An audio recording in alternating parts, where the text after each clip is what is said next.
கர்த்தர் பயன்படுவதாக. இன்றைய வசனம் யோவான் 9:31. பாவிகளுக்கு தேவன் செவி கொடுக்கவில்லை என்று அறிந்திருக்கிறோம். ஒருவன் தேவபக்தியுடனாக இருந்து அவருக்கு சித்தமானதை செய்தால் அவனுக்கு செவி கொடுப்பார்.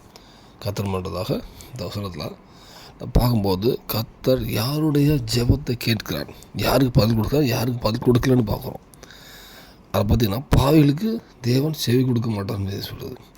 ஸோ பாவத்தோட பாவிகளை நேசிக்கிறார், அவங்க எப்படியாவது கர்த்தர் வரணும்னு நேசிக்கிறார்.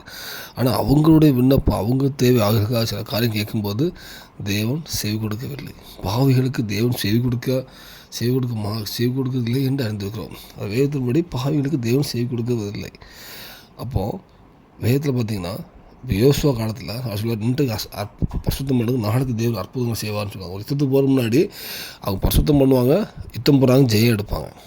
எல்லாத்துக்குமே பரிசுத்தம் தேவைப்பட்டுச்சு. ஏன்னா பரிசுத்தம் பாவத்தை அறிக்கை பண்ணி பரிசுத்தமாக பாவத்தை உணர்ந்து அறிக்கை பண்ணி அது வரும்போது தான் பரிசுத்தமாக ஆகுது.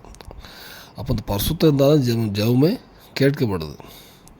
இந்த வேளையில் நம்ம அநேக ஆண்டுகளாக ஜெபித்து கொண்டிருக்கலாம், சில காரியங்கள் கேட்காம இருந்திருக்கலாம். நம்ம யாரும் இவங்க நீங்கள் பாவம் அப்படின்னு சொல்கிறேன், நம்மளை நாம இது நினச்சி நம்ம கர்த்தருக்கு பிரியமாக இருக்கோமா, நம்ம எப்படி இருக்கோம், அது அடுத்து போட்டுக்கோம். ஒரு தேவபக்தியுடன் இருந்து அவருக்கு சித்தமான செய்தால் அவனுக்கு செவி கொடுப்பார். ஒரு தேவபக்தி இருக்கணுமா, அவருக்கு சித்தமான செய்யணுமா, அப்போ செவி கொடுப்பார்னு சொல்லுது. இந்த வேளையில் நம்ம பாவத்தோடு இருந்து நம்ம ஜெபம் கேட்கப்படாமல் இருக்குதா?